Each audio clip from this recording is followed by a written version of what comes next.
บ้านอะไรเงี้ยแล้วก็นอนประมาณเกือบตีหนึ่งเนี่ยแล้วก็ตื่นมา อาจจะเป็นเพราะว่าเมื่อวานไม่ได้ออกกำลังกายแล้วก็ยังรู้สึกเพลียๆอยู่ recovery ก็เลยเป็นสีเหลือง แล้วก็ตื่นก่อนเวลาที่ต้องการจะตื่นด้วยเพราะว่ามันตื่นเช้าบ่อยอะไรเงี้ยแล้วก็จริงๆอาจจะต้องนอนเร็วกว่านั้น แต่ว่าเหมือนแบบติดเล่นโทรศัพท์ยอมรับตรงๆแต่ไม่จริงๆก็แบบต้องนอนเลยอะไรเงี้ยก็ไงเนี่ยจริงๆอาจจะต้องนอนสัก5 ทุ่มเที่ยงคืนไม่เกินเนี่ยตื่นมาจะแบบเฟรชมากตาแดงเหรอฮะอาจจะฟิลเตอร์หรือเปล่า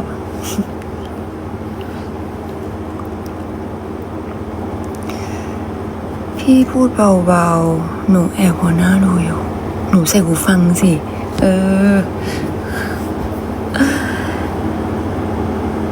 เป็นยังไงกันบ้างคิดถึงนะอัปเดตชีวิตช่วงนี้ก่อนชีวิตช่วงนี้ก็เป็นเดือนที่มีวันหยุดเยอะที่สุดหยุดเยอะมากแบบสมมติว่าถ้าทำงานไม่ถึงไม่เยอะอะหยุดเยอะแต่ก็เป็นหยุดที่แฮปปี้เพราะว่าได้ออกกำลังกายได้แบบได้พักผ่อนอะไรเงี้ย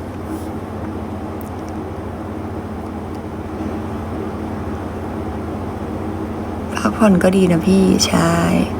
แล้วก็มีแบบเดือนหน้าก็ไม่แน่นมากแต่ว่าเดี๋ยวมันก็จะแบบมีซ้อมอะไรอย่างงี้ใช่ไหมต่างๆตารางมันยังไม่ได้เปิดดูเหมือนกันมีซ้อมแล้วก็เดี๋ยวมันก็จะมีช่วงที่เป็นเดือนที่แบบค่อนข้างเดือดอะไรเงี้ยก็เลยรู้สึกว่าโอเคถ้าช่วงนี้ได้พักก็แฮปปี้แต่ก็เป็นคนแบบบ้าคลั่งการออกกำลังกายตอนนี้หมายถึงว่าไม่คือเดี๋ยวหลายๆคนเป็นห่วงอีกคือวันไหนที่ไม่ได้ออกกำลังกายก็อาจจะรู้สึกแบบไม่ค่อยดีเพราะว่าคือถ้าสมมติทุกคนย้อนกลับไปดัชบลอสซัมปีที่แล้วกันจะเห็นว่าน้ำตาลผอมลงใช่ไหมแต่ว่าน้ำตาลไม่มีมวลกล้ามเนื้อเลยอันนี้คืออะไรคือพี่ใหม่เหรอใช่เหรอไม่กล้ากดแม่อันนี้แม่ตัวจริงหรือเปล่ากลัวแบบเอาใครขึ้นมาไม่รู้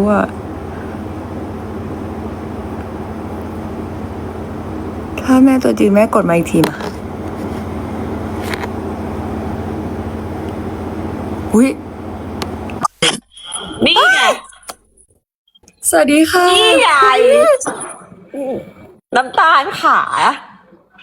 หนูเขินนะเนี่ยพี่รักหนูอย่าไม่ต้องเขินพี่อยากจะมาแก้ค่ะ จันเต๋อสวัสดีครับ เพิ่งเจอกันปะ เพิ่งเจอกัน จันเต๋อมาเล่าให้ฟังว่าตาลบอกว่าบ้านพี่ชอบแกล้งเพื่อนหนู 80โอเคได้ หนู90แล้วกันหนูแกล้งด้วย หนูแกล้งไปเลยลูก แป๊บนึงแล้วทำไมแม่ตื่นมาแม่สวยขนาดนี้ฟิลเตอร์ สวยตัวจริงก็สวย ชอบแก่แล้วปล่อยมันไป อยากจะบอกว่าฉันชอบแกล้งแต่จริงๆฉันรักมันนะ ดูโคเขารู้จะตาย แม่ซื้อของขวัญแม่เปย์แบบสนั่นเหมือนกัน ของขวัญมันเกิดป๊อปของขวัญมันเกิดพี่เจมส์ อ่ะป๊อปมี สาย เรื่อง เปย์ เรื่องอันนั้นน้อง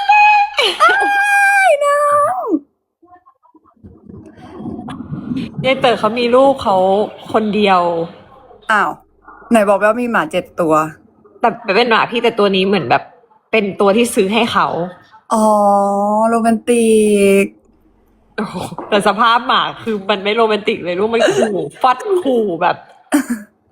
ใช่ถูก แล้ววันนี้ทำอะไรคะ วันนี้ไม่ได้ทำอะไรเลยค่ะ ออกกำลังกายต่าง again ๆ again ไม่ every ได้ day ทำเดี๋ยวแบบไปตีพิกเกิลบอล นี่ไม่ออกกำลังกายมาแบบตั้งแต่โควิด คือพี่ดูหุ่นพี่ดีพี่ถ้าพี่ออกพี่ไม่เหลือแล้วนะ พี่ว่าพี่อะตอนพี่อยากยกเวทพี่อยากเล่นแค่บอดี้เวทตอนเนี้ยหมายถึงว่าพี่ว่ากล้ามเนื้อมันไม่มี แต่พี่ต้องกินก่อน ใช่ไหมจันเต๋อ ใช่ โห เจอจานวันเดียวขโมยวิชาจานไปเยอะ จานตลกอะ่ะ จริงเหรอคะ อืม แล้วจานโรแมนติกนะจานรักแฟนไม่ไหวแล้ว แต่อยู่กับ โอ๊ย เมียเงียบเลยนะ ภรรยา อยู่กับเมียเงียบเลยนะ เฮ้ยแต่ต้องชื่นชมเขาบอกเขาว่าแบบเคยถามเขาอะไรเงี้ย วิธีการเขาเป็นคน positive thinking เขาเป็นคนแบบตามใจแล้วก็เลยแบบอ๋อเข้าใจแล้วทำไมไม่ทะเลาะกันเพราะเขาตามใจเขาใจเย็น หูตึงหูตึง ลุงเต๋อบ างทีถ้าเราได้แฟนหูตึงอ่ะ เขาจะไม่เถียงเรานะลูกเพราะเขาอะไร เขาไม่ได้ยิน ฮะคุยอะไรกันอะ จันเต๋อตลกนะ น้ำตาลว่างด้วยเหรอเนี่ย นั่นสิ โอ้ งานเยอะมากลูก ไม่จริง ไม่จริงคุณแม่ เนี่ยมีช่วงว่างแล้วดีใจอยู่ เนี่ยพี่ว่างงั้นพี่จะไปดูหนังวันนี้หนังน่าดูหลายเรื่องมากตอนเนี้ย เรื่องอะไรคะแนะนำหนูได้ไหม เดอะดราม่าน่าดู ดราม่า เดี๋ยวดราม่าน่าดูจริง 24แล้วก็อยากดูไมเคิลแจ็คสันพี่เป็นแฟนไมเคิลแจ็คสัน น่าดูมากแต่ละเรื่องเนาะ ใช่น่ะแล้วก็แล้วกลับมาดูยูโฟเรียโอ้ย หนูไปตามดูบ้างดีกว่า ตามดูเลย ส่วนน้องฟิล์มเป็นเด้อ น้องฟิล์มทำงานวันนี้ น้องฟิล์มไม่ค่อยออกจากบ้านเมื่อวานจันเต๋อเจอน้องฟิล์มเข้าไป ฟิล์มไม่ออกจากบ้านเหรอ ใช่ ไม่ค่อยออกจากบ้าน อินโทรเวิร์ดเหรอ introvert แต่ว่าชวนไปกินข้าวนี่ก็ไป อืมเพราะว่ากายวิภาคอยู่ ใช่ เรื่องกายวิภาคคืออะไร เพราะว่าลูกเก่ง เขาเรียนเขาจบมาสายนั้นแบบวาดรูปแบบอนาโตมีอะไรเงี้ย You got a nerd You got a nerd one โหบ้านธรรมชาติไปป้าอิจฉา I'm nerd too นะ actually you a nerd พี่เต๋อ แล้วพี่เต๋อแกล้งหนูหรือเปล่า พี่เต๋อไม่แกล้งหนูหรอกแกล้งหนูไม่ไหวแกล้งหนูไม่ได้หรอกหนูไม่ยอม พี่เต๋อ เห็นคอ น่า ลั รั ม ก น์ ฮะจ๊ะ พี่เต๋อน่ารักหนูนั่งดูรีแอคเขาแบบเขาเป็นคนหน้าแบบตลกหน้าตายอะไรเงี้ย เธอว่าแฟนชนะตลกเหรอ คาแรคเตอร์เสน่ห์ แฟนฉันเป็นพระเอกนะเธอว่าแฟนชนะตลก เขาเป็นเสน่ห์ บางครั้งพี่ไม่ได้ทำอะไรด้วยซ้ำอยู่ๆก็หัวเราะฮากันงงมาก ฮาในเมื่อวานหัวเราะขำค้างเลยอะ แล้วจะถามอะไรวะลืม อ๋อ จะถามว่าเห็นคอลัมน์ไอ้นี่ยังคอลัมน์น้องเจมส์อ่ะ เห็นแล้วเห็นไหมล่ะ พี่ใหม่เติ้งเขาเป็นช่างตัวท็อปอยู่แล้ว พี่เห็นคอลัมน์เลยโอ้ดูเลยแม่งอย่างน้อยก็มีผลิตภัณฑ์กุชชี่ก็โอเค อย่างน้อยก็ขายกุชชี่ให้แม่ก็โอเค เขาไปรีบไปแต่งหน้าซับหน้าเลยนะ เพราะว่าเขาต้องขึ้นคอลัมน์ จริงเหรอวันนั้นอะนะ วันที่ไปถ่ายอะนะ แต่มัน เหมือนป๊อปก็ได้ถ่ายเหมือนกันมั้ง อ๋อเหรออุ้ยดีโอเคแม่ไม่ควรหนูแล้วนะคะ คนสวย คุณแม่ดีใจนะคะ พี่เต๋อสวัสดีค่ะพี่ใหม่สวัสดีค่ะ ข้างหลังมาแฮงเอาท์กัน ได้ค่ะไปเจอ เก กัน อรูเกอรู กรู เกิร์ลรูส กดเหล็กหรือกดหลัก กดลาก ทำไมใครพูดผิด จอยพูดผิด ตลกมากเมื่อวานไว้เดี๋ยวเจอกันไว้เดี๋ยวนัดกันนะคะ น้องนัดกันบายบายจ้า สวัสดีค่ะ เดี๋ยวพี่กดออกให้ครับ ขอบคุณครับ ตกใจแล้วทุกคน ผมได้ขึ้นไลฟ์กับพี่ใหม่กับพี่เต๋อฟินดิ ตกใจอ่ะ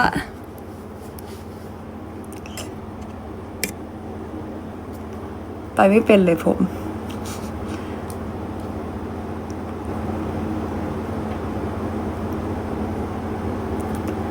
โอเคเรากลับมาที่ไหนนะ อัปเดตชีวิตช่วงนี้โอเค ก็ก็เดี๋ยวก็จะมีช่วงหนักช่วงเบาเนี่ยช่วงนี้ก็เป็นช่วงที่แบบดีใจมากที่ได้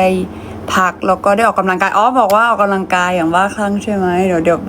แฟนหลายคนเป็นห่วงอีกเล่าย้อนกลับไปตอนนั้นละกันที่ไปแฟนมีตล่าสุดที่มีอาการอาเจียน ก็คือน้ำตาลโอเคหนึ่งอาจจะเป็นเพราะว่าเดินทางสองคือแบบออกกำลังกายแต่ว่าแต่ละครั้งที่น้ำตาลไปน้ำตาลออกกำลังกายก็บ่อยนะแต่ว่าครั้งนั้นเป็นประจำเดือนก็เลยอาจจะร่างกายไม่พร้อมอะไรเงี้ยนึกออกปะมันก็เลยวีคแล้วก็ทำให้ทุกคนเป็นห่วงแล้วก็อัปเดตแต่น้ำตาลยังไม่ได้ไปหาหมอแต่ว่าใช่ทุกคนก็จะแบบแล้วทำไมวันนี้อยู่ว่างแล้วอยู่ไม่ไปคือวันนี้มันอยากแบบตื่นสายมันอยากแบบ no plan แพลนเดียวที่จะไปก็คือไปเล่นพิกเกิลบอลอะไรอย่างเงี้ยแล้วก็เดี๋ยวจะไปสัญญาว่าจะไปแต่คืนหลังจากนั้นกลับมามันไม่ได้เป็นอะไรนึกออกปะพอแบบประจำเดือนหายเลยอะไรเงี้ยปกติแล้วก็ที่มันทำให้หนักมากขึ้นด้วยคืออากาศมันร้อนมากคือทุกคนเห็นเขาเรียกอะไรช่วงภาวะอันนี้ใช่ไหมเอลนิโญที่มันร้อนมากกว่าปกติก็น้ำตาลก็พยายามดื่มน้ำให้เยอะมากขึ้นแบบเขาเรียกอะไรความดันในเลือดจะได้แบบไม่เป็นอย่างเดิมอะไรเงี้ยแล้วก็เห็นแล้วว่าทุกคนเป็นห่วงอะไรเงี้ยแล้วก็อากาศร้อนใช่ไหมแล้วก็ดวงตาที่แบบแต่ว่าก็อันเนี้ยฟีดแบ็กจากเวลาไปเจอทุกคนน้ำตาลก็ไม่ค่อยเจอแล้วคือเวลาทำงานเราก็ต้องเจอแสงไฟแสงแฟลชที่เยอะมากๆแต่มันไม่ใช่ว่าแบบพูดไงดีเอาเป็นว่าอันไหนที่มันจำเป็นจะต้องใช้น้ำตาลก็ทำงานอะไรเงี้ยเนี่ยป่ะเวลาสายตาเจออะไรมาล้าๆมากโดยเฉพาะแสงไฟที่มันยิงเข้ามาคือม่านตาน้ำตาลมันก็ยังไม่เท่ากันหรอกน้ำตาลลองเช็คดูแหละแบบมันใกล้กันนะแต่มันไม่เท่ากันเพราะว่าเคยได้รับอุบัติเหตุที่ตาใช่ไหมก็คือไปตีแบตแล้วโดนตีแบตใส่ตาแล้วเป็นไฮฟิมาคือเลือดข้างในตาดำก็คือเลือดมันแตกในเนี้ยในตาสีดำคือเวลาที่เราเห็นมันคือเลนส์สีดำข้างในใช่ไหมมันแตกตรงนั้นแล้วพอเลือดมันกระจายออกมันก็ทำให้น้ำตาลมองไม่เห็นเป็น1 วันเป็นสีขาวคือภาพเหมือนแบบทุกคนไปมองไม่ต้องไปมองหรอกแค่จินตนาการว่าเอากระดาษสีขาวมันก็ได้แบบเห็นเป็นสีขาวคือสมมติว่าเราหลับตาเราก็จะไม่เห็นอะไรใช่ไหมมันก็จะมืดแต่ถ้าสมมติเราลืมตาภาพมันเห็นมีแสงสว่างแต่มันไม่เห็นว่ามันคืออะไรเพราะมันเป็นสีขาวอันนั้นคือสิ่งที่เกิดขึ้นกับตาซ้ายแล้วก็ม่านตามันก็ได้รับบาดแผลมันก็เหมือนมีสกาอยู่มีแผลเป็นมันก็ไม่เท่ากันตอนนั้นใช้เวลาลำบากมากเพราะว่าต้องใส่แว่นดำตลอดเวลาไม่สามารถรับแสงได้แบบโดยตรงแสงสีมันไม่เท่ากันมันก็จะมึนหัวตลอดเลยนะตอนนั้น3 เดือนแรกที่เป็นแล้วกันค่อยๆดีขึ้นเรื่อยๆแต่ว่าพอแบบทำงานตรงนี้มันก็ต้องใช้ดวงตาเยอะใช่ไหมใช้เจอกับแสงไฟอะไรเงี้ยเวลาที่เจอแฟนๆมันนั่นเป็นสาเหตุที่ทำให้ไม่สะดวกเวลาที่จะต้องถ่ายแฟลชแต่ว่าจริงๆมันถ่ายไม่ได้นะแบบหมายถึงว่าถ่ายรูปจากกล้องตัวใหญ่จากโทรศัพท์มือถืออันนี้ได้ปกติแต่ว่าเหมือนเขาไม่ให้ถ่ายมั้งเหมือนเขาแบบจริงๆมันมีอันนี้มาตั้งนานแล้วอะไรเงี้ยเพราะว่าอย่างบางคนมาเจอเราใช่ไหมแบบมาเจอได้แบบร่วมกิจกรรมแล้วได้รูปโพลารอยด์อะไรเงี้ยแบบมันก็เหมือนกฎเป็นแบบต้องให้เกียรติแฟนๆที่มาร่วมกิจกรรมด้วยอะไรเงี้ย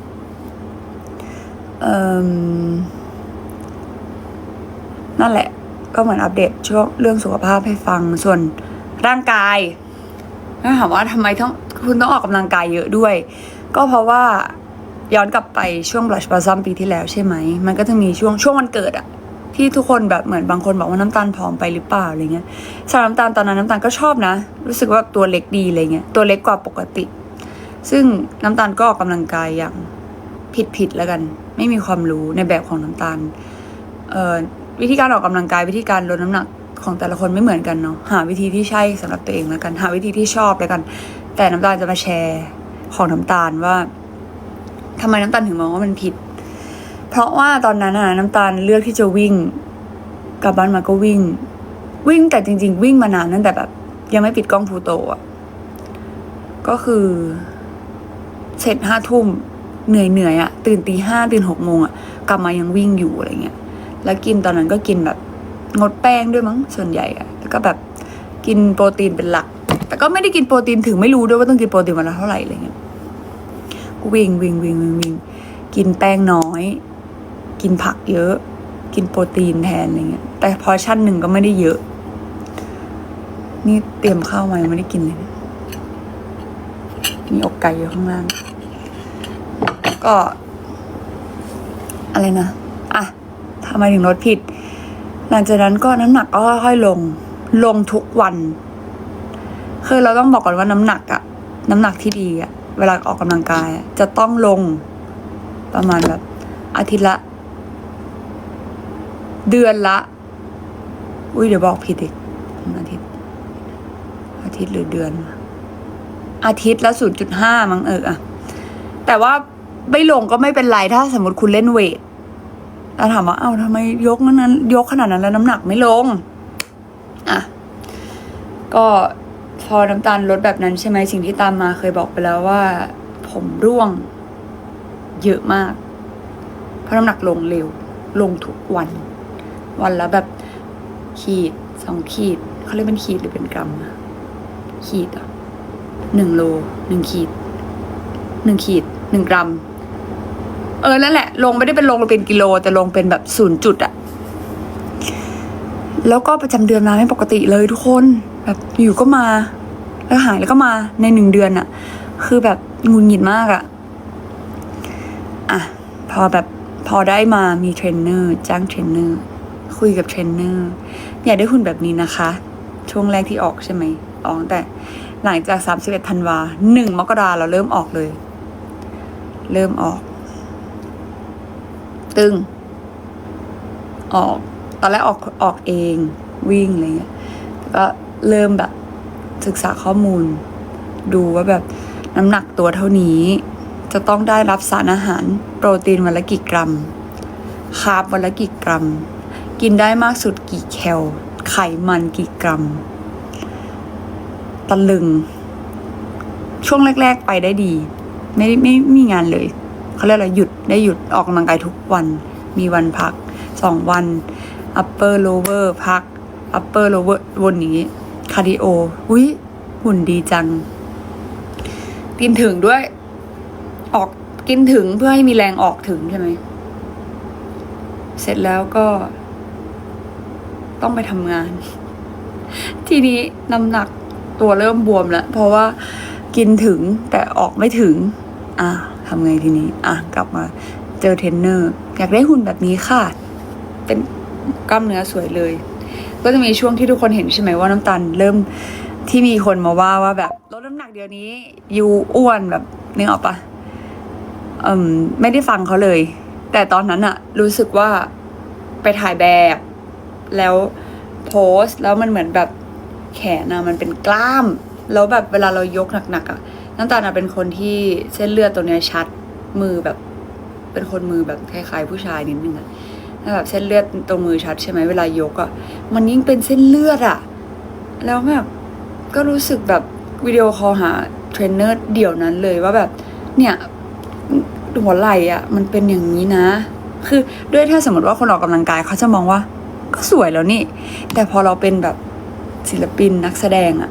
เราต้องแบบหยิบจับสินค้าบางทีมันต้องการความละมุนเนาะคือพูดไงดีมันเป็น beauty standard ที่ไม่ได้มีใครมากำหนดน้ำตาลนะแต่น้ำตาลรู้สึกว่าถ้ามันถ้าเราถ่ายชุดออกกำลังกายเราถ่ายแบบเล่นกีฬาอยู่มันอาจจะดูเท่แต่บางทีเราแบบทาสกินแคร์สมมติปึ้งโอ้โหกล้ามหัวไหล่คือแบบใหญ่เกินอะไรเงี้ยมันก็อาจจะแบบไม่ได้ตอบโจทย์กับอาชีพของเราขนาดนั้นอะไรเงี้ยแต่ถามว่าน้ำตาลอยู่กับกำลังกายไหมก็คือไม่นะเพราะว่าทุกคนรู้ไหมว่าการมีมวลกล้ามเนื้อที่สะสมไว้เวลาเราอายุเยอะขึ้นมันดีกับร่างกายเรามากๆนั่นคือสาเหตุที่น้ำตาลไม่หยุดออกกำลังกายเพราะว่าน้ำตาลไม่อยาก เป็น skinny fat skinny fat คือตอนปีที่แล้ว ที่น้ำตาลผอม แต่น้ำตาลไม่มีกล้ามเนื้อเลยน้ำตาลมีแต่ไขมัน skinny แต่เป็นไขมัน ซึ่งมันไม่ดีกับร่างกายเราเลย ก็เลยตัดสินใจออกกำลังกายต่อ แล้วก็พอน้ำตาลเลือกกินนะบางมื้อก็จะต้องแบบมีไปทานข้าวกับคนอื่นอะไรเงี้ยเราไม่ได้อยากท็อกซิกเราไม่ได้อยากแบบมานั่งชั่งว่าวันนี้เราต้องกินเท่าไหร่อะไรเงี้ยแล้วก็ปล่อยจอยแต่แค่แบบกลับมาเราก็ต้องออกกำลังกายอะไม่งั้นเราก็ตัวใหญ่เราก็อ้วนอยู่ดีนึกออกไหมน้ำตาลก็ยังมีแฟตอยู่เยอะเหมือนกันแต่ว่าก็แฮปปี้กับตัวเองที่ได้ออกกำลังกายได้เวทได้คาร์ดิโอได้ออกไปตีพิกเกิลบอลแต่ว่าพิกเกิลบอลความยากของมันคือมันต้องมีเพื่อนเล่นแต่โชคดีทุกวันนี้ยังพอมีเพื่อนอยู่บ้างบางคนเขาก็ไม่ว่างอะไรอย่างเงี้ยเนี่ย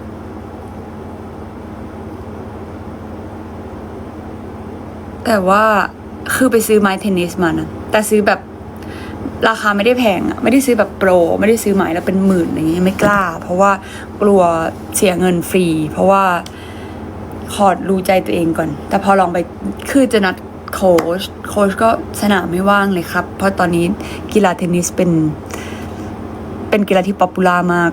เต็มมอเตอร์คอร์ตอะไรเงี้ยก็แบบเดี๋ยวหาเวลาไปเรียน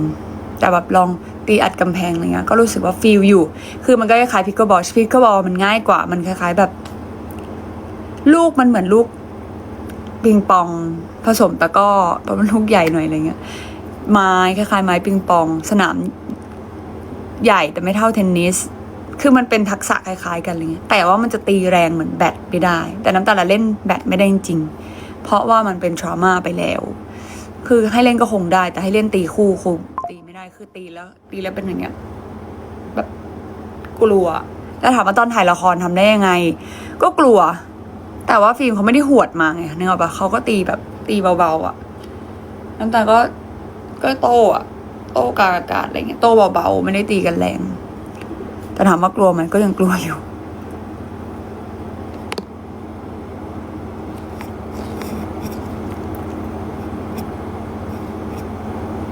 พี่น้ำตาลมีทริคเพิ่มน้ำหนักไหมกินต้องกินคือก็ต้องกินให้ถึงอย่างน้ำตาลอ่ะพูดตรงว่าก็อย่างตอนที่ปีที่แล้วใช่ไหมคือเสื้อใส่ไซส์ S ได้อยู่แล้วแหละเพราะว่าไม่ได้เล่นอกเล่นอะไรขนาดนั้นอย่างเงี้ยแต่ว่าน้ำตาลเป็นคนคือที่เคยบอกไปว่าคุณพ่อคุณแม่คือร่างกายน้ำตาลอะถูกทำให้เป็นนักกีฬาเพราะว่าทำพร้อมกับพี่ชายก็คือทำสรีระเสริมสร้างสรีระกระดูกต่างๆยืดหมดกินยากินนมกินแคลเซียมสังกะสีแร่ธาตุต่างๆอัดเข้ามาร่างกายมันเลยดูแบบถึกอะใช้แรงเยอะได้อะไรเงี้ยแต่ว่าพอเป็นนักแสดงก็ต้องตัวเล็กๆใช่ไหมแล้วพอแบบโดนแบบขยายกระเพาะโดนทุกอย่างอะให้ตัวใหญ่อะก็เลยกลายเป็นคนที่มีเชฟเป็นคนที่แบบมีสะโพกต้นขาก็คือแบบไม่ได้เล็กอะไรเงี้ยนึกออกไหมทั้งที่เป็นหุ่นของ Asian people แต่ว่าถูกแบบเสริมไปให้เป็นนักกีฬาอะไรเงี้ยแล้วพอถ้าคาร์ดิโออย่างเดียวคือคาร์ดิโอมันก็ต้องคาร์ดิโอขึ้นทุกวันนี้รู้สึกว่าขาตัวเองกระชับขึ้นนะแต่มันก็ไม่ได้เล็กลงโดยเฉพาะในส่วนของก้นเพราะว่าอย่าง hip thrust หรือ squash ที่แบบไม่ใช่ squash เลย squash นั่นเป็นกีฬา squat ที่แบบยกน้ำหนักเยอะๆอะไรเงี้ยเอาไว้ที่เอาบาร์บิลไว้ตรงนี้กับแบบ squash หรือว่าแบบ deadlift หรืออะไรเงี้ยคือก้นมันกระชับขึ้นปกติถ้าสมมติว่าเราไม่ออกกำลังกายใช่ไหมพอมันแฟบมันสามารถแฟบไปได้ไม่มีกล้ามเนื้อไม่มีไขมันก็แฟบแต่พอไม่ได้ออกกำลังกายมันก็ห้อยใช่ไหมอันนี้สมมตินี่คือก้นแล้วพอเราออกกำลังกายก้นมันขึ้นมาอย่างนี้สมมตินี่คือเอวสมมติก้นมันขึ้นตรงนี้มันก็จะแบบนึกออกปะมันก็จะทำให้ใส่เสื้อผ้าไซส์เล็กๆมันไม่ได้หรอกเพราะว่าพอก้น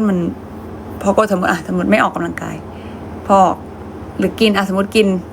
นก็เป็นก้อนแต่ห้อยอยู่ใช่ไหมแต่ถ้าแบบกินแต่ออกกำลังกายมันก็จะแทนที่ขึ้นมาเป็นแบบเชฟที่สวยอะไรเงี้ยก็ใส่เสื้อผ้าไซส์ S ไม่ได้อยู่ดีก็ต้องเป็นแบบ M ไปอะไรเงี้ยเพราะว่าพอมีสัดส่วนมากขึ้นอะไรเงี้ยมันก็ต้องใส่เสื้อผ้าที่เล็กเกินไม่ได้ แต่ก็ถามว่าแฮปปี้ไหมก็แฮปปี้กับตัวเองนะณตอนนี้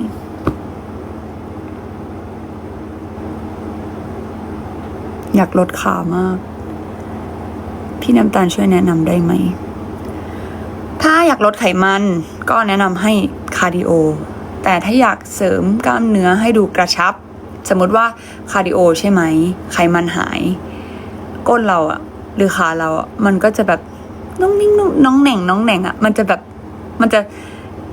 เคยเห็นปะว่าคนมันจะมีคนผอมๆแต่ว่าผิวหนังเขาแบบเวลาวิ่งแล้วมันแบบดูเหี่ยวๆอะไรเงี้ยอันนั้นไขมันหายไปแล้วแต่ไม่มีกล้ามเนื้อถ้าสมมติวิ่งแล้วแบบเคยเห็นขาพี่แอนปะพี่แอนนี่คือมวลกล้ามเนื้อทั้งตัวเพราะว่าเขาออกกำลังกายโหดมากเห็นปะว่าแบบมันกระชับมันไม่ได้เล็กด้วยแต่มันกระชับเพราะนั่นคือมวลกล้ามเนื้อพี่แอนพักผ่อนดีกินถึงเล่นถึงคือแบบหุ่นคือแบบพี่แอนสร้างมาแล้วสุดยอดแต่ว่ารู้ไหมว่าการมีกล้ามเนื้อที่กักสะสมไว้อะมันดีกับชีวิตมากๆเลยนะเวลาที่เราอายุเยอะขึ้นอะลองไปหาข้อมูลดูชวนพี่ฟิล์มมาไหมคือฟิล์มเนี่ยเขาไม่ค่อยขยับร่างกายนึกออกไหมเขาจะเหนื่อยนะทุกคน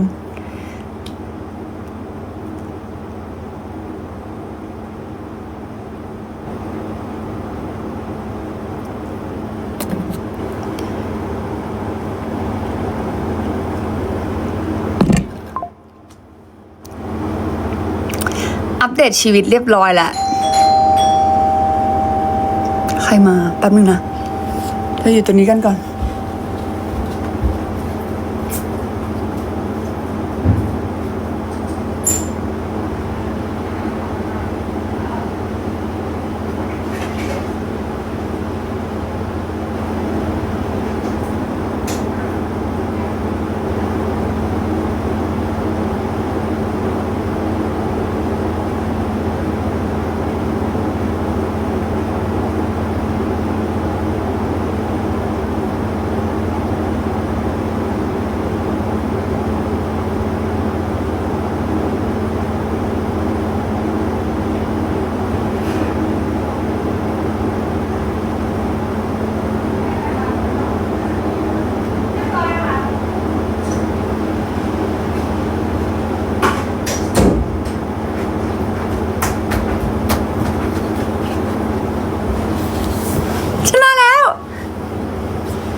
พอดี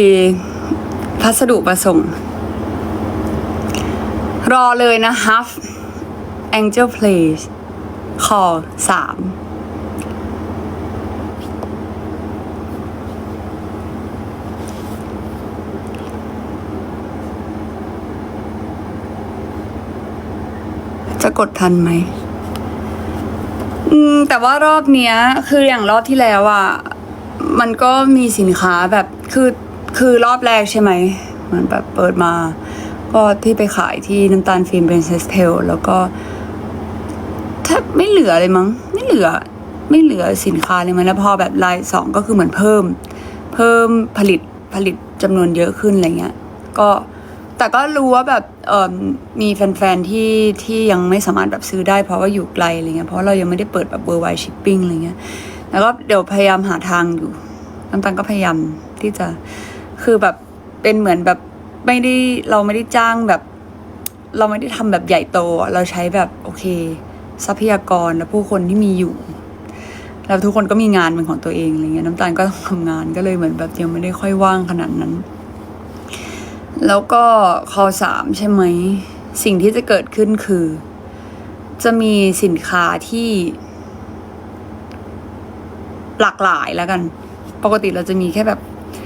ถุงเท้าผ้าพันคอเสื้อยืดอะไรเงี้ยเราอาจจะแบบมีหลากหลายเสื้อมากขึ้นแต่จำนวนชิ้นอะต่อสินค้าน้อยมากคือเหมือนน้ำตาลสมมติว่าน้ำตาลทำเสื้อ2 สีใช่ไหมน้ำตาลขายสมมติขาย 1,000 ตัวไม่น้ำตาลแบบกระจายลายสินค้าเป็นอย่างอื่นอะไรเงี้ยแต่ว่าต่อ ต่อหนึ่งสินค้ามันจะมีจำนวนที่น้อยมาก และน้ำตาลจะไม่ผลิตเพิ่ม หมดแล้วก็คือหมดเลย เพราะว่าน้ำตาลไม่สะดวกเก็บจริงๆ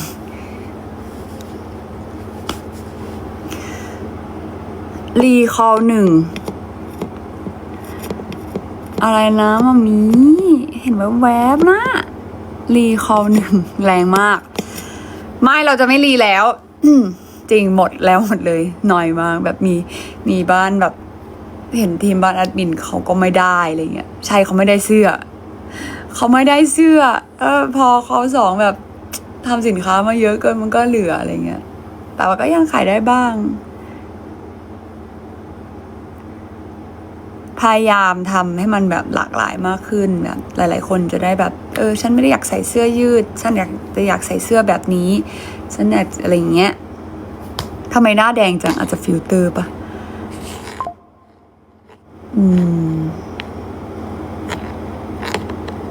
ยังเป็นอันไหนดีอะ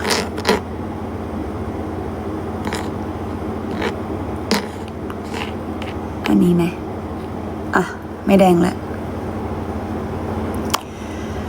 โอเควันนี้ก็มีเรื่องมาอัปเดตชีวิตต่างๆก็มีเรื่องจะมาคุยด้วยแหละแต่ไม่ได้อยากแบบแบบหลายคนแบบคือน้ำตาลเคยโดนว่าด้วยนะมาแบบคือเห็นแล้วแหละว่าแบบอาจจะมีความแบบไม่เข้าใจกันบ้างอะไรเงี้ยคือน้ำตาลก็ไม่ได้อยากเล่นโซเชียลขนาดนั้นเพราะว่าเอาจริงเวลาไปออกกำลังกายเวลาเราว่างๆและได้ทำเพื่อตัวเองอะมันแฮปปี้อะมันเหมือนแบบบางทีแบบไม่ใช่แค่เรื่องแบบในหลายๆแพลตฟอร์มเนี้ยมันก็แบบมีเรื่องนู้นข่าวนี้อะไรเงี้ยบางทีแบบเราทำงานมาเหนื่อยๆเราไม่ได้อยากรับอะไรที่มันไม่ดีอะไรเงี้ยแล้วก็มีเรื่องเกิดขึ้นมากมายใช่ไหมอะไรเงี้ยก็น้ำตาลเองก็เป็นหนึ่งคนที่ เป็นศิลปินที่ก็โดนส่งข้อความมาแบบต่อว่าเหมือนกันอะไรเงี้ยก็พยายามเหมือนแบบไม่อ่าน แต่บางทีอ่ะมันก็มีแฟนคลับที่น่ารักมากๆแบบพิมพ์มาคือแบบอ่านแล้วแบบจะร้องไห้เลยนะแบบว่าคือเขาไม่ได้ต้องการอะไรมากไปกว่าให้เราแบบวันนี้เป็นยังไงบ้างอะไรเงี้ยแบบมีความสุขไหมอุ้ยจะร้องไห้อ่ะฉันไม่อยากร้องตอนนี้ คือแฟนคลับที่น่ารักก็เยอะ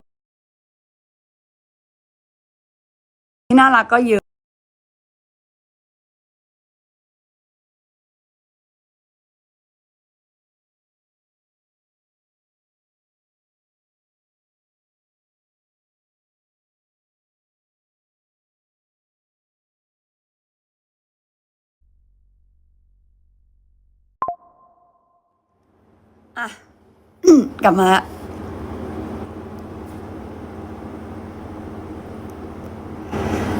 ต่อก็คือฉันเองอะนะก็โดนด่าสารพัดมากมายฉันก็งงเหมือนกันว่าฉันทำอะไรผิดวะ แบบเช่นแบบเช่นแบบอันหนึ่งขอเรียบเรียงก่อนเช่น สมมติว่าวันเนี้ยมาไลฟ์แบบคือปกติไม่ค่อยได้ว่างแบบนี้ใช่ไหมเวลามาไลฟ์ก็อาจจะแบบเข้ามาไลฟ์แล้วแบบไม่ได้พูดถึงแบบ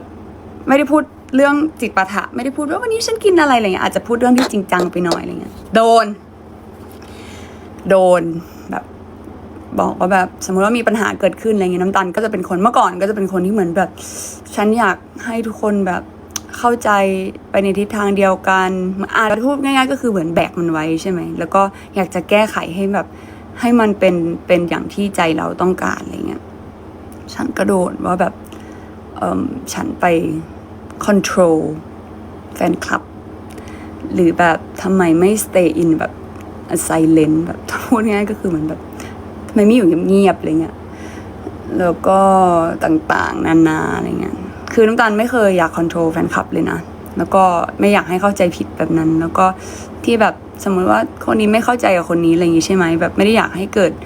ความไม่ได้อยากให้มีคนทะเลาะกันนะเอาง่ายๆนึกออกปะเพราะว่าเราต่างคนต่างเข้าใจ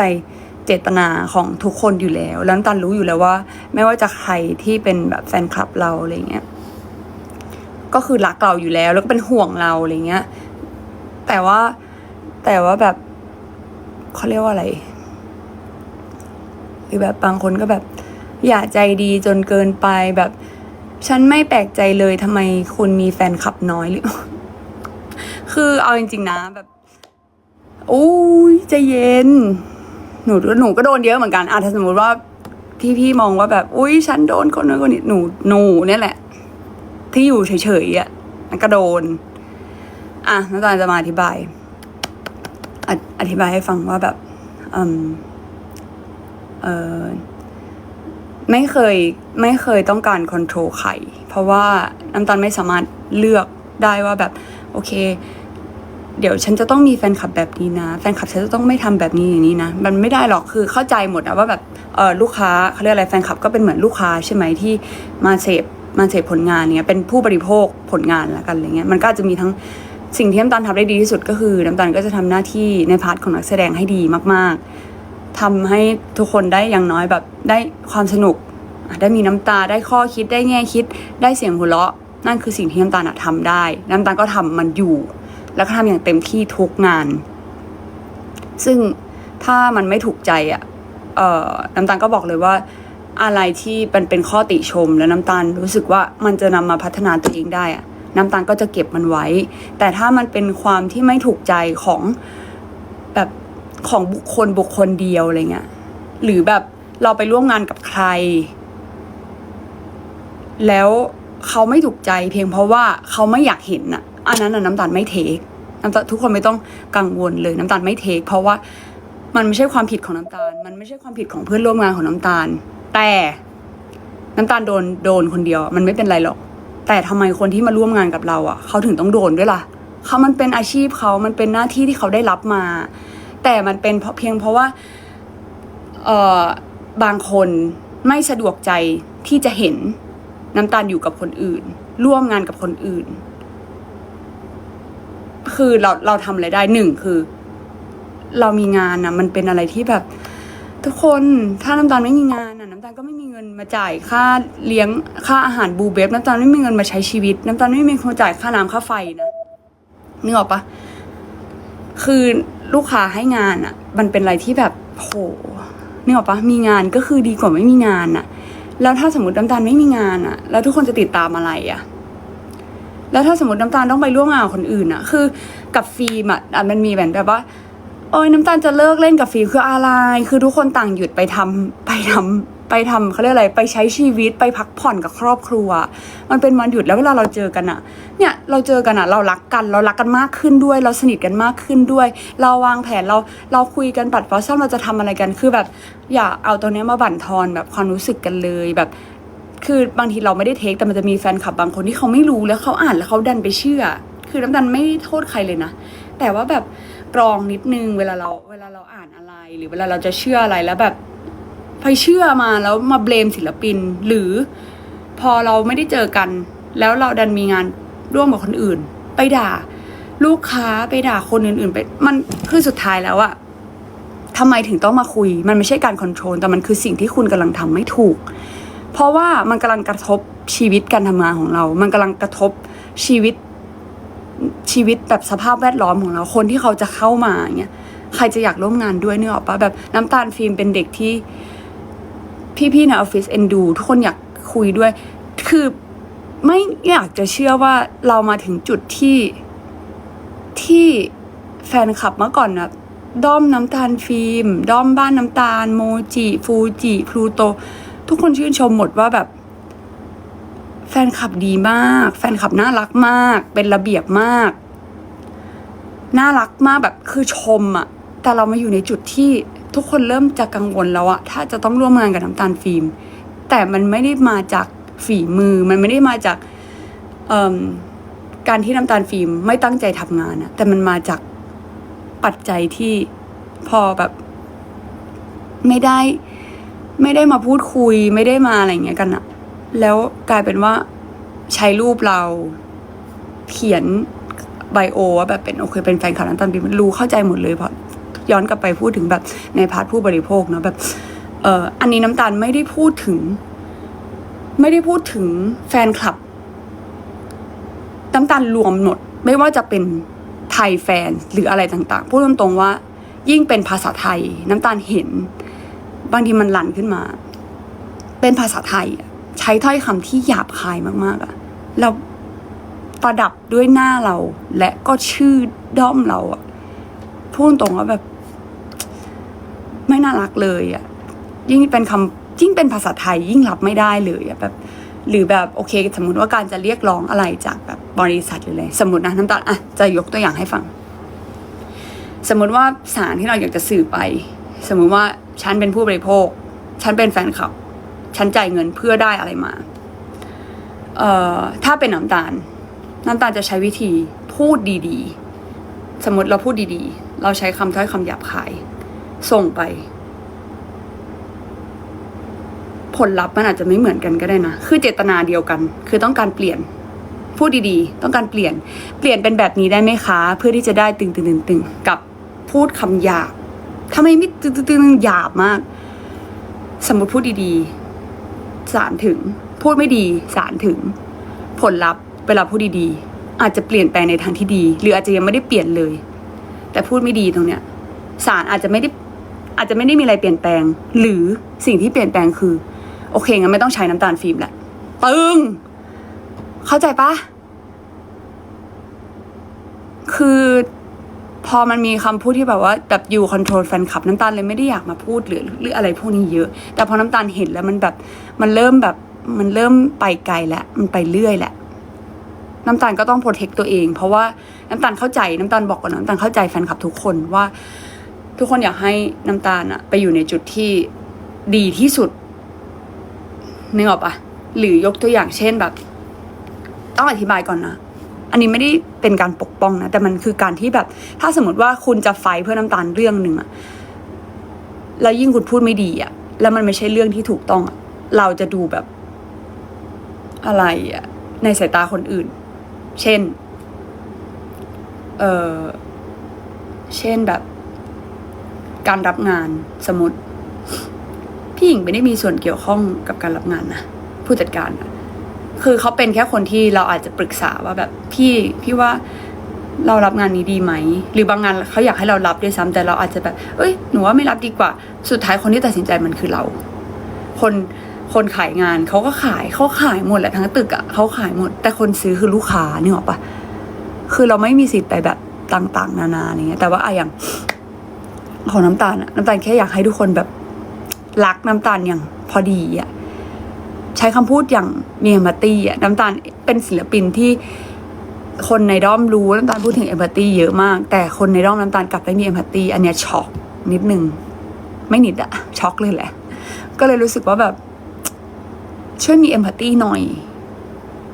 ช่วยนึกถึงความรู้สึกคนอื่นหน่อยว่าเคยพูดไปแล้วนี่ว่าลองเอาตัวเองไปเป็นเขาดูสิถ้าเราโดนคำพูดแบบนี้เราจะรู้สึกยังไงแล้วตอนเนี้ยมันคือน้ำตาลไม่อยากให้เกิดเหตุการณ์ที่ว่าเคยเล่าไปแล้วโอเคเรามีแฟนคลับเพิ่มมากขึ้นเรามีแฟนคลับหน้าใหม่ๆมากขึ้นน้ำตาลเคยเล่าไปตั้งแต่แรกเลยว่าแบบรู้ใช่ไหมว่าแฟนคลับคือหน้าตาของศิลปินเพราะว่าคุณก็ใช้รูปเราคุณใช้ชื่อเราอยู่ตรงนั้นมันเคยมีคนที่ถูกปฏิเสธงานถูกแคนเซิลการไปได้เป็นพรีเซนเตอร์ต่างๆเพราะว่าแฟนคลับไม่น่ารักมาแล้วเลยน้ำตาลไม่อยากให้เกิดเหตุการณ์แบบนั้นขึ้นน้ำตาลรู้สึกว่าน้ำตาลทำหน้าที่ของตัวเองเต็มที่แล้วและไม่อยากให้เหตุการณ์แบบนี้เกิดขึ้นกับตัวเองเลยแล้วก็ย้ำอีกรอบนะว่าไม่ได้หมายถึงใครไม่ได้หมายถึงแฟนคลับประเทศไหนสิ่งที่น้ำตาลแบบบางคำอาจจะเป็นแบบภาษาที่ไม่ใช่ภาษาเกิดของน้ำตาลโดยเฉพาะภาษาไทยน้ำตาลบอกเลยว่าไม่น่ารักเลยเห็นมาบ่อยแล้วก็พูดตรงว่าก็รับไม่ได้ที่เป็นแฟนคลับเราที่เป็นแบบนี้อะไรเงี้ยก็เข้าใจมีอารมณ์อาจจะไปเขียนระบายที่อื่นก่อนก็ได้ในกระดาษอยากจะทำอะไรก็ได้แบบกรี๊ดออกมาก็ได้หรืออะไรก็ได้แต่ว่าอย่าคือน้ำตาลเองอะเล่าแล้วกันตอนเด็กๆน้ำตาลเคยเป็นเด็กที่ใช้คำพูดไม่น่ารัก แล้วน้ำตาลได้รับบทเรียนจากมัน น้ำตาลเรียนรู้ว่าโซเชียลมันเป็นดาบสองคม และมันสะท้อนตัวตนของเรา ทุกคนมีอารมณ์โกรธได้หมดแหละน้ำตาลก็มีน้ำตาลก็เป็นมนุษย์เป็นคนคนหนึ่งแต่น้ำตาลมีวิธีที่จะระบายอย่างอื่นโดยที่ไม่เอามันลงมาโซเชียลโดยเฉพาะณวันนี้น้ำตาลเป็นศิลปินน้ำตาลไม่ควรเอาคำหยาบหรือถ้อยคำไม่ดีอะไรหรือโพสต์เรื่องส่วนตัวหรืออะไรมาลงในโซเชียลเลยเพราะว่ามันเป็นสิ่งที่กลับมาทำลายน้ำตาลได้แล้วมันเป็นตัวอย่างที่ไม่ดีให้กับน้องๆแล้วกันเด็กๆที่แบบสมมุติว่าน้ำตาลมีแฟนคลับอายุยังน้อยเงี้ยเขาก็อาจจะจำถ้อยคำหรือเขาอาจจะคิดว่าอุ๊ยก็ศิลปินที่ฉันทำแบบนี้แล้วมันดูเท่อะอุ๊ยเขาเขียนแบบนี้แล้วเขาได้ยอดไลค์เยอะว่ะแล้วทำบ้างนั่นคือสิ่งที่ไม่ดีเลยแล้วถามว่าอ๋อก็แฟนคลับใช้รูปน้ำตาลใช้ชื่อน้ำตาลก็ไม่เป็นไรนี่คนที่เสียก็คือน้ำตาลใช่100%คนที่รับผลกระทบคือน้ำตาลเต็มคุณใช้คำไม่ดีน้ำตาลรับทางนี้น้ำตาลไม่ได้ทำอะไรเลยใช่ไหมแล้วคุณได้ผลเสียอะไรจากเรื่องนี้เอาจริงๆนะถ้าสมมติคุณมีเพื่อนร่วมงานแล้วเขาดันรู้ว่าคุณใช้แอคเคาท์เนี่ยจากสมมติว่าคุณเป็นคนดีมากในออฟฟิศอะไรเงี้ยแต่ว่าโอ้โหมาเห็นทัศนคติแบบนี้โหวีนแตกขนาดนี้ใช้คำหยาบขนาดนี้มันอาจจะมีผลกับการตัดสินใจของเจ้านายก็ได้หรือคุณอาจจะแบบไม่มีใครอยากคุยด้วยก็ได้อะไรเงี้ยนึกออกปะมันคือเขาเรียกอะไรถ้าเป็นภาษาแบบจริงจังขึ้นมาหน่อยมันคือวุฒิภาวะทางอารมณ์อะคุณต้องคอนโทรลให้ได้ไม่ใช่ว่าแบบอยู่ๆอยากจะวีนอยากจะเอาอะไรก็พิมพ์สะบดถ้อยคำที่มันไม่ดีออกมาอย่างที่บอกแบบไม่อยากจะเชื่อสายตาตัวเองเลยว่าแบบเราไปอยู่ในจุดที่คนจะพูดถึงว่าแฟนคลับเราไม่น่ารักอะนี่จะร้องไห้อะไม่ร้องนึกออกปะก็เลยแบบห้ามตัดตัวนี้ไปลงเดี๋ยวมา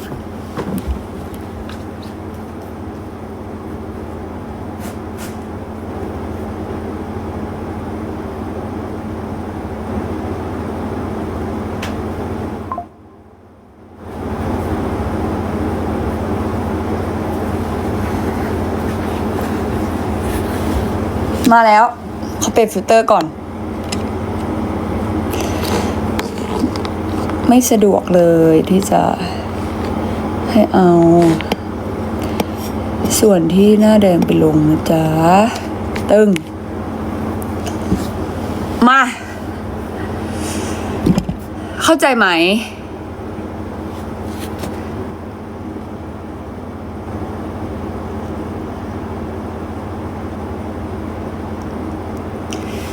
ส้มกลับมาแล้วนะครับแต่ไม่ต้องเอาผมไปทำเป็นกีฟเวนะครับ ผมเขิน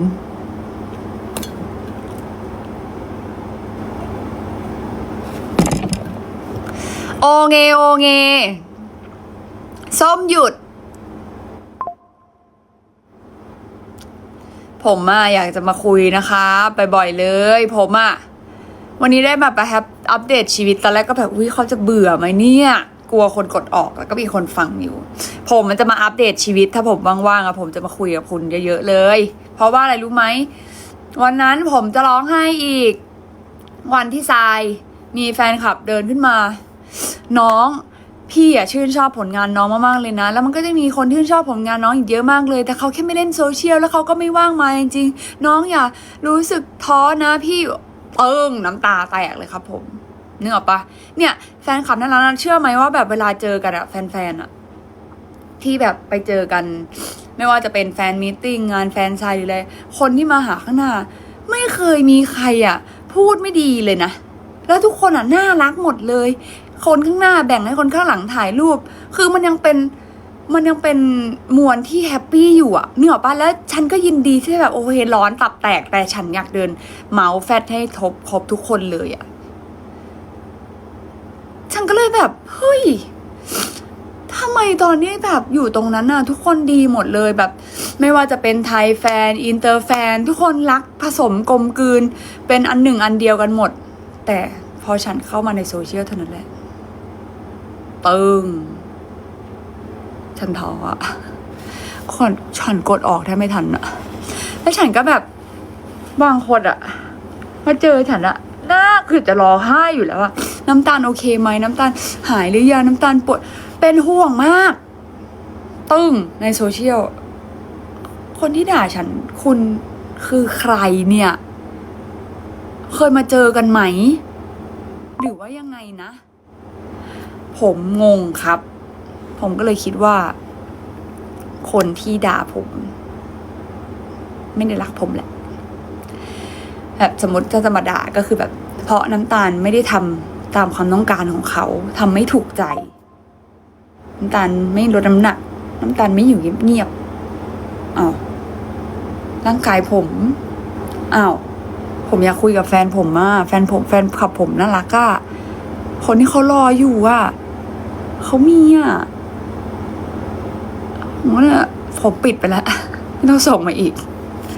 คือถ้าแรกปิดไปแล้วเราเปิดเพราะว่าต้องทำงานแล้วลูกค้าแท็กมาไม่ได้ ผมปิดไปแล้วช่วงนี้ต้องส่งมาหาผม ส่วนแฟนๆที่อยากจะส่งมาให้กำลังใจผมอ่านตลอดผมก็แบบอย่างบางคนแบบน่ารักมากแบบ หนูอยากมาหาพี่แต่อายุหนูยังไม่แบบหนูยังไปไม่ได้เพราะหนูยังเด็กอยู่ก็โอ๊ยนึกถึงตัวเองตอนเด็กๆเลย อยากเข้ามาหาศิลปินที่ตัวเองชอบแต่ว่าเป็นเด็กต่างจังหวัดแล้วก็เข้ามาไม่ได้เพราะอันตรายเป็นเด็กตัวคนเดียวแบบโอ้ยวันหนึ่งเราขอให้เราได้เจอกันนะครับก็ให้น้ำตาลใช้ชีวิตง่ายๆเถอะเพราะว่ารู้สึกว่าแบบอยากเป็นแบบอยากเป็นเด็กที่น่ารักในสายตาคนอื่นอยากเป็นศิลปินที่ตั้งใจทำงานแล้วก็เวลาได้โอกาสมาไม่ได้อยากให้มันมีคำคอรหาว่าทำไมถึงได้โอกาสนั้นมาเพราะว่าเราเองก็ทำแบบเต็มที่แล้วเนี่ยหรอปะแต่ถ้าจะไม่ได้งานเพียงเพราะว่าฉันกลัวแฟนคลับเขาไม่น่ารักไม่จริงช่วยหยุดได้ไหมย้ำอีกทีนะทุกภาษาทุกแฟนคลับไม่ว่าคุณจะอยู่ตรงไหนของมุมโลกใบนี้โดยเฉพาะแฟนไทยผมพูดตรงว่าผมเห็นนะครับใช้คำพูดที่เป็นคำสบทที่ไม่คิดจริงๆว่าจะเป็นแฟนคลับเราพูดออกมาแบบนี้แต่ไม่เป็นไรทุกคนเราเริ่มต้นใหม่ได้เสมอน้ำตาลก็ยังเคยใช้ถ้อยคำไม่ดีแต่น้ำตาลก็เป็นคนใหม่ได้ถูกไหมถามว่าเอาแล้วทุกวันนี้น้ำตาลไม่พูดคำหยาบเลยเหรออ้าวเรามีเพื่อนแต่ว่าแบบพูดตรงนะถ้ามันว่างแล้วเรามานั่งเลื่อนโทรศัพท์แล้วมันแบบหัวมันร้อนอะไปออกกำลังกายไปหาของกินอร่อยไปหากิจกรรมทำคุณอย่าหมกมุ่นครับคุณอย่าเล่นโทรศัพท์ครับ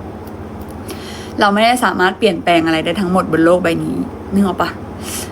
น้ำตาลขอบคุณมากที่แบบคอยโปรเทคเขาเรียกว่าอะไรอยากให้น้ำตาลได้สิ่งที่ดีที่สุดแต่พูดดีๆได้ใช้คำน่ารักได้พูดจาดีๆได้นึกออกปะการเปลี่ยนแปลงอาจจะเปลี่ยนไม่เหมือนกันนะย้ำพูดดีอาจจะไม่ได้เปลี่ยนแปลงหรือเปลี่ยนแปลงในทางที่ดีพูดไม่ดีอาจจะไม่ได้เปลี่ยนแปลงหรือเปลี่ยนแปลงไปทางที่ไม่ดีน้ำตาลไม่ต้องได้งานไปเลยไม่จริงผมเหนื่อยขนาดนี้แล้วผมอยากทำงานนะครับผมไม่ร้องไห้แหละผมจะกลับมาเป็นฟิลเตอร์ปกติแล้วเฮ้ยตรวจพบว่าไม่มีความเคลื่อนไหวในไลฟ์แป๊บนึงผมเป็นส้มอยู่ผมกลับมาแล้วผมเคลื่อนไหวแล้วครับอะไรคือตรวจพบไม่มีความเคลื่อนไหวคือสิ่งใด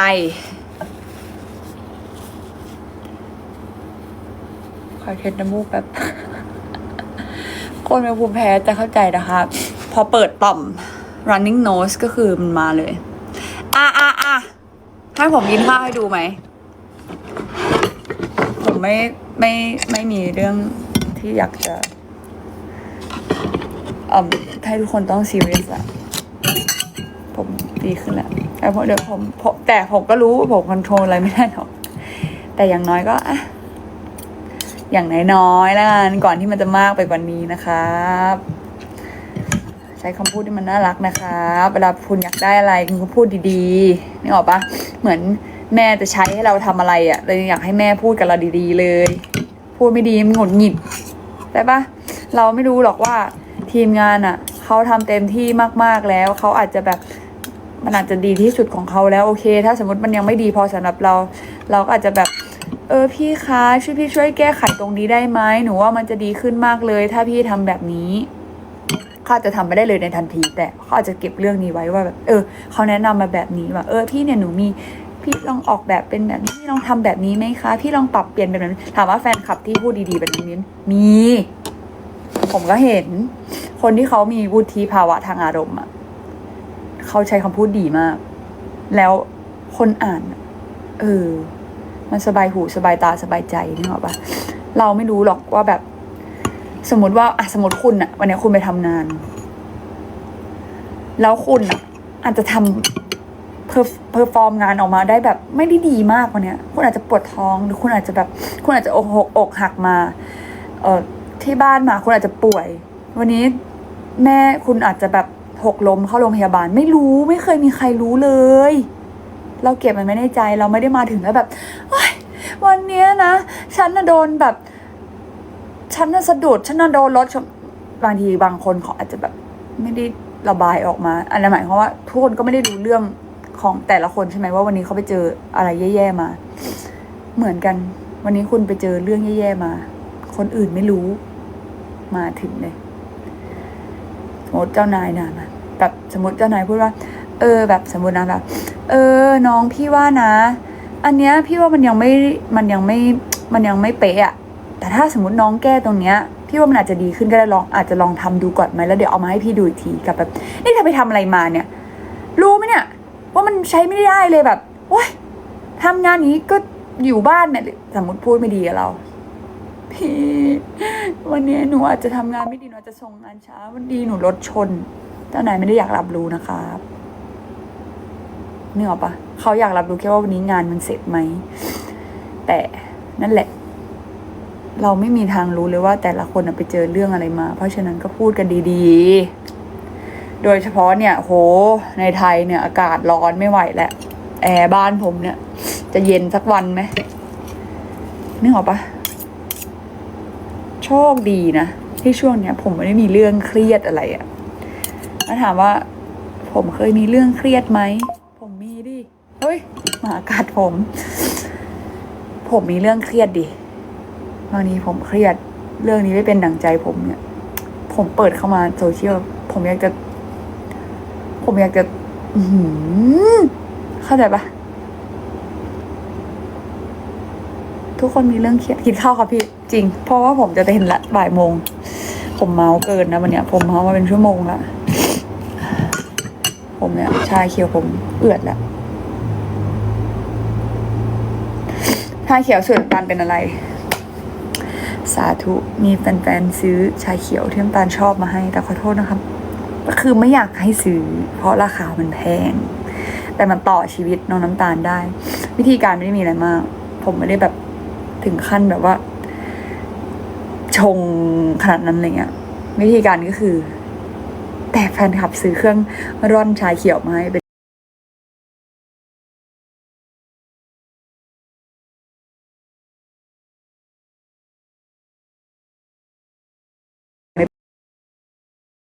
ป็นก้อนผมก็ใส่นมไปนิดนึง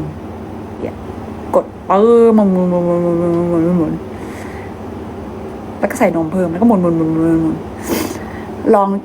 เมื่อก่อนลองใส่น้ำผึ้งมันก็หวานดีอะไรเงี้ยแต่ว่าพอไม่ใส่ก็อร่อยดีเหมือนกันนะนี่แหละสูตรผมเองแต่คุณแค่ต้องหาชาเขียวที่มันอร่อยผมจะไม่กินชาเขียวที่เหม็นเหมือนหญ้าหรือกลิ่นเหมือนสาหร่ายเหมือนชอบกินนุ่มๆ อร่อยแล้วคุณอยากรู้ใช่ไหมว่าผมกินข้าวอะไร เมื่อก่อนนะ ผมอะแอนตี้ข้าวขาวนะครับเพราะเราก็จะมองว่าข้าวขาวอะอ้วนใช่ไหมมีน้ำตาลเยอะก็ไปกินข้าวไรซ์ข้าวกล้องแทน อันก็ดี แต่ว่าสำหรับคนที่จะเล่นเวทนะครับ ก็ต้องใช้ข้าวขาวเพื่อที่จะให้พลังงานเลยทันที อะไรที่ให้พลังงานเลยทันทีก็เช่นแบบกล้วย อันเนี้ยก็ต้องรีบกิน1 ชั่วโมงยังได้อยู่ แต่สมมติผมกินข้าวขนาดเนี้ยผมจุก แต่ผมคิดว่าวันนี้ผมน่าจะโดนโลเวอร์นะครับ เพราะผมพักโลเวอร์มาประมาณ3 วัน ผมโดนโลเวอร์ผมก็ต้องข้าวโอ๊ตได้ข้าวโอ๊ตได้ค่ะเบฟใครอยากกินโอ๊ตไหนโอ๊ตก็ทำได้นะคะนี่พอก็กินเป็นข้าวขาวไข่1 ฟองน้ำพริกอกไก่แล้วก็อกไก่1 ชิ้นก็โปรตีน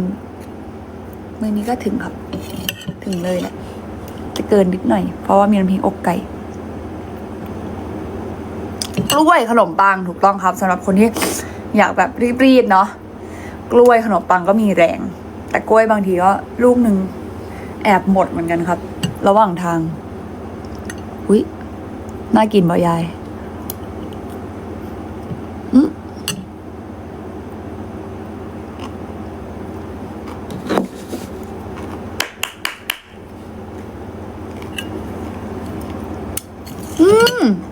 หนูกลับมาออกกำลังกายกับพี่เลยเก่งมากมาเราจะคุยกันเรื่องแบบไม่ดีละไม่เครียดละคุณอยากให้ผมทำอะไรเผื่อแบบผมได้ไอเดียในบัตรฟอสซัมจากคอมเมนต์ของพวกคุณเพลงแบบไหนดนตรีไหมสเตจเป็นยังไงหนูซื้อรองเท้าวิ่งแล้วค่ะเรือวิ่งด่วนออกไปวิ่งเลยนะคะ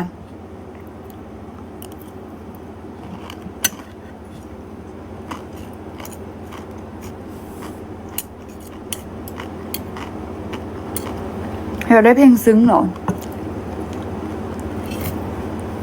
ขอคิดก่อนนะเพลงซึ้งเอาแบบปีที่แล้วปะน้ำมูกไหล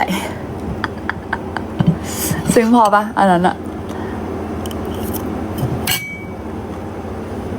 กินข้าวกี่มื้อต่อวัน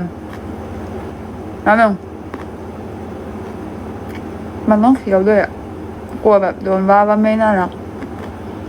จะพูดแบบปิดปากแล้วกันกินข้าวแบ่งกินประมาณวันละ3-4 มื้อเพราะว่าบางทีโปรตีนเยอะเกินแต่ละมื้อเช่นแบบ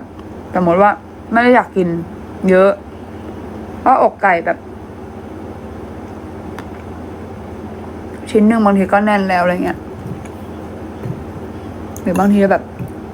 เบื่ออกไก่ไปกินไข่ก็ไปกินไข่มื้อนึงก็แบบสมมติ1 ฟองรวมไข่แดง8 กรัมมันก็เบื่ออะไรอย่างงี้ใช่ปะหรือบางทีแบบออกกำลังกายมาบางคนบางมื้อบางครั้งน้ำตาลหิวมากบางครั้งไม่หิวเลยสิ่งที่จะช่วยได้ก็คือเวย์1 สกู๊ปประมาณ30 กรัมก็พอดีมื้อหนึ่งสำหรับโปรตีน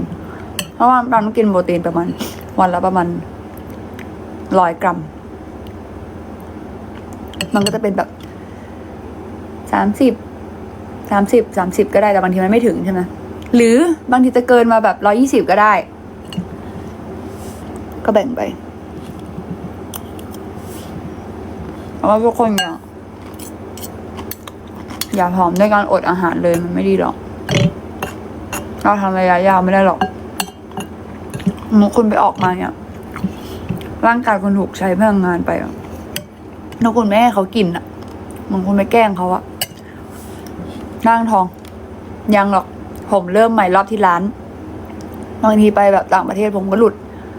ผมยังไม่ได้คัดสักทีเลยมันจะมีช่วงที่คัดใช่ปะล่ะช่วงที่คัดก็คือแบบคัดแป้งคัดอะไรเงี้ยผมยังไม่ได้คัดเลย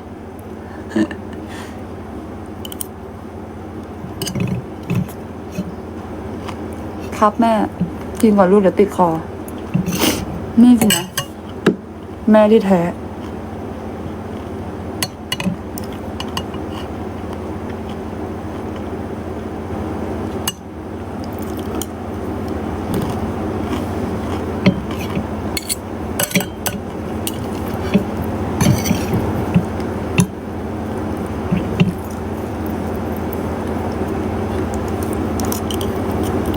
พายุเข้าที่ไหนอ่ะหันไปดูว่าฝนตกป่ะพายุเข้าที่ไหนครับทุกคนดูแลตัวเองด้วยนะที่เหนืออุ้ยสงสารน่ะเพราะว่าภาคเหนือเจอเรื่องฝุ่นใช่ไหมแล้วตอนนี้พายุเข้าใช่ไหมอ๋อเห็นแล้วที่เหมือนคอกวัวปลิวเลยสักอย่างสงสารนะอีสานด้วยเหรอ ดูแลตัวเองดีนะเพราะว่าอะไรรู้ปะอากาศร้อนเกินใช่ปะแล้วฝนตกเนี่ยป่วยนะถ้ารู้สึกว่าจะป่วยเนี่ยกินยาเลยนะ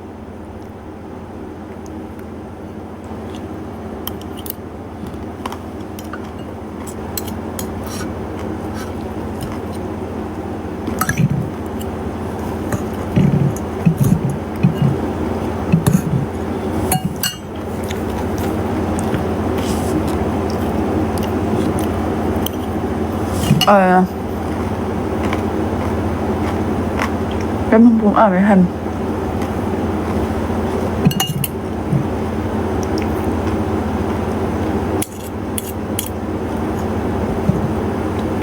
ผมอ่านไม่ทัน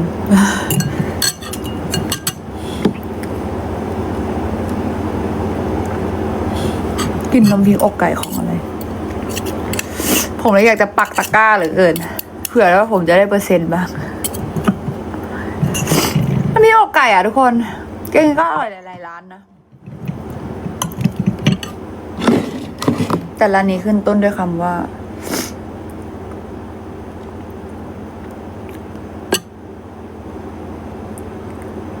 อะไร แม่ ส่วนใหญ่ร้านน้ำพริกก็จะเป็นแม่เนาะขึ้นต้นแม่ตึง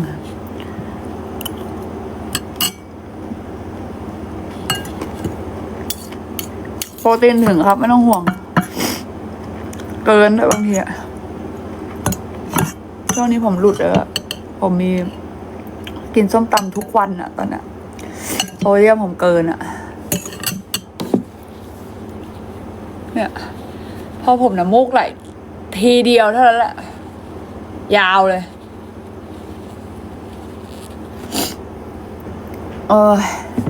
พี่ชอบกินอะไรพี่อะชอบกินหมดแหละอาหารแบบไทยจีนญี่ปุ่นเกาหลีส่วนไทยก็จะแยกเป็นแบบเหนือก็ชอบกินแบบน้ำพริกหนุ่มน้ำพริกอ่องไส้อั่วแคบหมูอะไรเงี้ยอีสานไม่ต้องพูดถึงส้มตำบักฮุงนี่มักอีหลีอาหารภาคกลางก็กินได้แล้วอาหารใต้ก็ชอบแต่เผ็ดอะอาหารใต้นี่ให้เผ็ดอันดับหนึ่งไม่ได้ไม่สบายครับเมื่อกี้อินไปหน่อยน้ำตาไหลคิดถึงแฟนคลับก็เลยน้ำมูกไหลลาบไก่เคยสั่งลาบอกไก่มากินอยากได้ข้าวเหนียวเลยแต่ข้าวเหนียวแอบอ้วนนะทุกคนไม่แอบอะแต่ถ้าคุณเล่นมาเนี่ยกินไปเถอะเอาจริงฟังนะคุณไม่ต้องอยากมีหุ่นแบบที่มันแบบว่าสเลนเดอร์หรอกนึกออกปะสเลนเดอร์เจนซีเข้าใจป่ะผอมเหี่ยวอะไรเงี้ยคือถ้าคุณทำได้มันก็ดีนึกออกปะแต่ถ้าสมมติว่าแบบแค่คุณกินอาหารที่มีประโยชน์คุณออกกำลังกายอ่ะคุณไม่ต้องแบบว่ามันต้องอยากแบบLSในขนาดนั้นหรอกกินอาหารที่มีประโยชน์ออกกำลังกายเวิร์กไลฟ์บาลานซ์ให้ดีทำไมถึงได้บอกว่าไม่ต้องอยากสเลนเดอร์เพราะอะไรรู้ปะคุณกินไหวเหรออกไก่ทุกวันขนาดเนี้ยนึกออกปะแต่คุณแค่อาจจะแบบจากที่เคยกินแบบจังก์ฟู้ดคุณอาจจะเปลี่ยนมากินอันนี้แต่ แต่กินในปริมาณที่เยอะขึ้น คุณรู้ป่ะมันกินในปริมาณที่เยอะขึ้นได้ สมมติว่าคุณกินจังฟู้ด1 พอร์ชั่น แต่คุณกินอาหารคลีนได้2 พอร์ชั่น คือแคลอรี่มันต่างกันนึกออกปะเราปล่อยให้ตัวเองหิว นอนดึกฮอร์โมนหิวพุ่ง อยากกินเยอะ อย่านอนดึกบอกตัวเองด้วย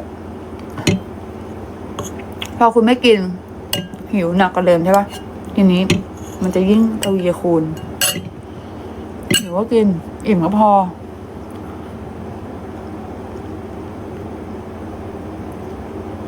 ไก่ต้มน้ำปลากองสแนปอร่อยมาก อยากให้ชิมอยากให้เขาทำขาย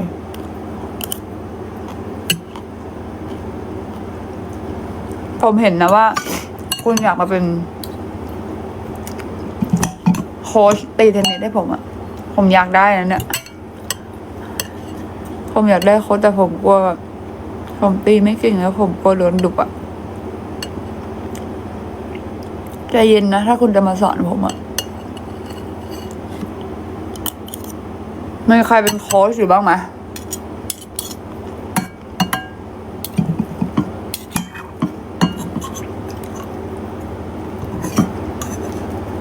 สนามเต็มมา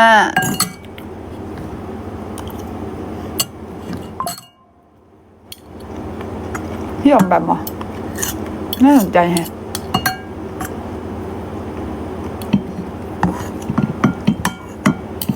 ข้าวผมใกล้หมดแล้วนะครับ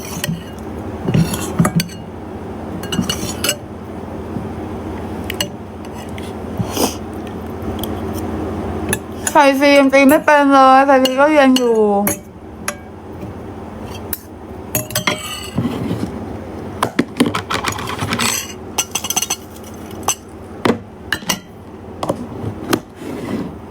อร่อยครับ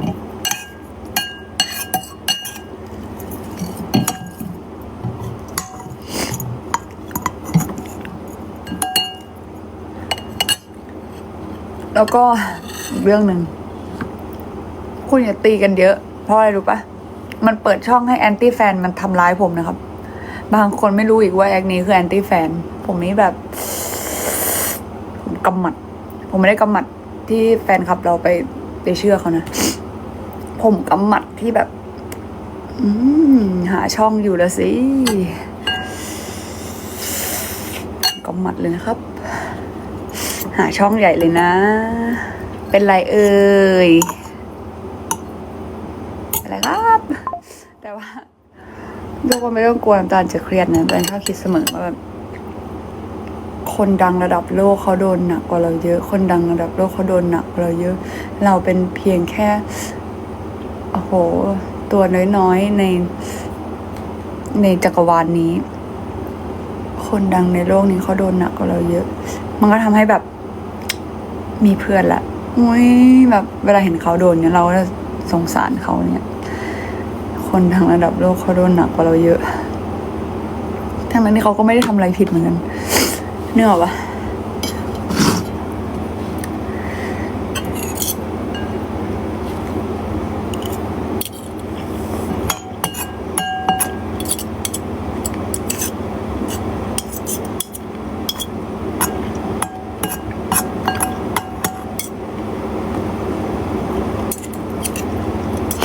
แม่ขึ้นม.1แล้วลูกอ้าวแม่ตั้งใจเรียนเด้อไว้โตขึ้นค่อยมาเจอกันนะแม่โอเคปะ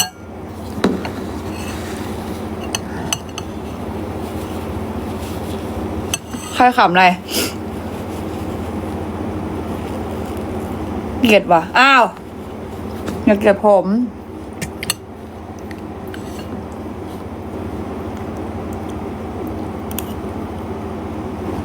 มีใครนั่งกินข้าวกับผมอยู่เปล่า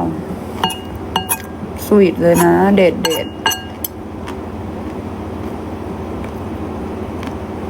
มีค่ะผมกินข้าวกับอะไรจ๊ะ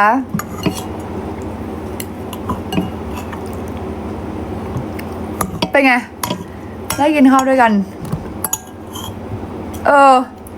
ฟีลอยู่นะไม่เหงาอีกแล้วพวกเราไม่เหงาอีกต่อไปนั่งกินข้าวด้วยกัน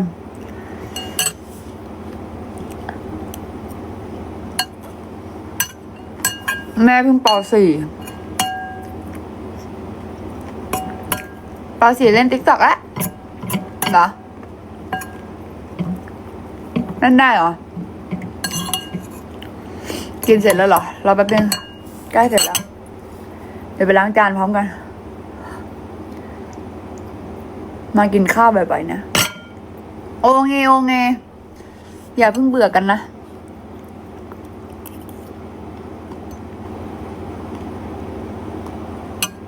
ใกล้แล้ว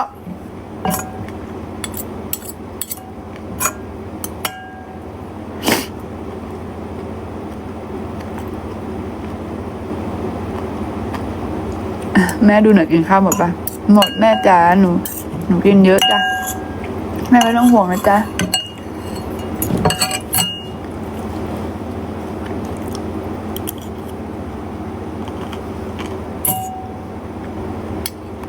เห็นแค่นี้ก็มีความสุขแล้วค่ะ แค่เนี้ยเข้าใจปะคุณคิดดูดิน่ะแฟนคลับน่ารักก็เยอะ แต่ใครอ่ะ ผมแค่มานั่งคุยแค่เนี้ยผมต้องมานั่งบางทีผมตั้งคำถามเองเวลาผมแบบเมื่ออะจนผมแบบผมขยับตัวได้ไหมเนี่ย ผมทำอะไรผมก็ผิด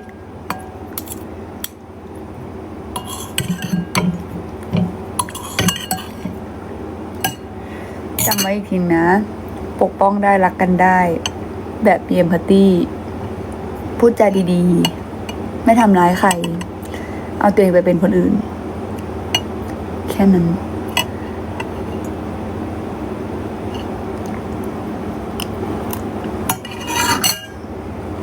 ไปคำสุดท้าย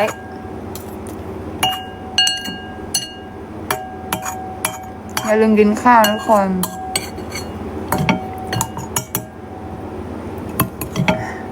มันจะมีใครแบบรีบวิ่งไปเอาข้าวมากินแล้วแบบอุ๊ยได้กินข้าวด้วยกันอย่างงี้ปะ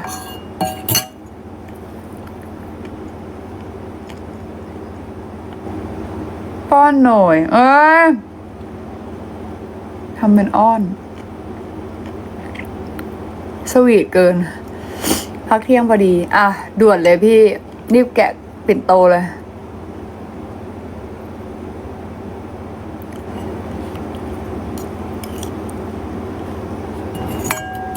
อร่อยผมปิด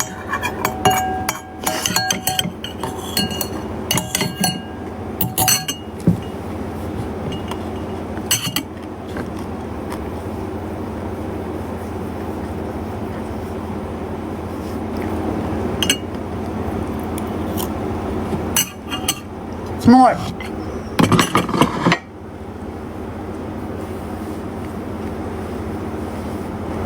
แซ่บอีกจ้ะ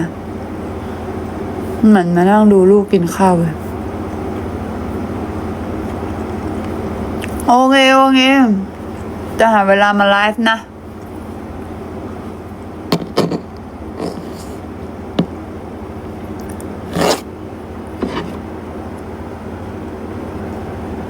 นี่ไปซื้อแก้วมาน่ารักมากเลย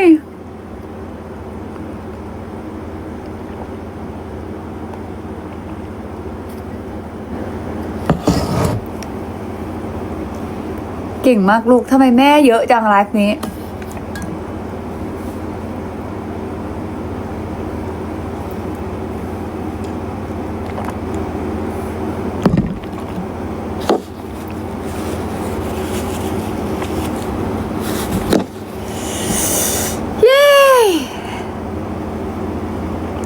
แล้วเจอกันนะฮัฟกินนมนอน ขอจุ๊บแมวบายบายนะ ผมไปเตรียมเทรนก่อน เจอกันนะรักนะ2 นิ้วกึ่งมานี่เฟซก่อนพูดเพราะดีวะน่ารักดีวะ มพัตตี้ดีวะ รักกันดีวะ โอเคปะ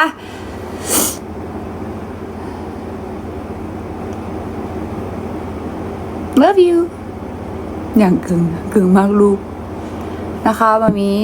เจอกันนะครับมามีทั้งหลาย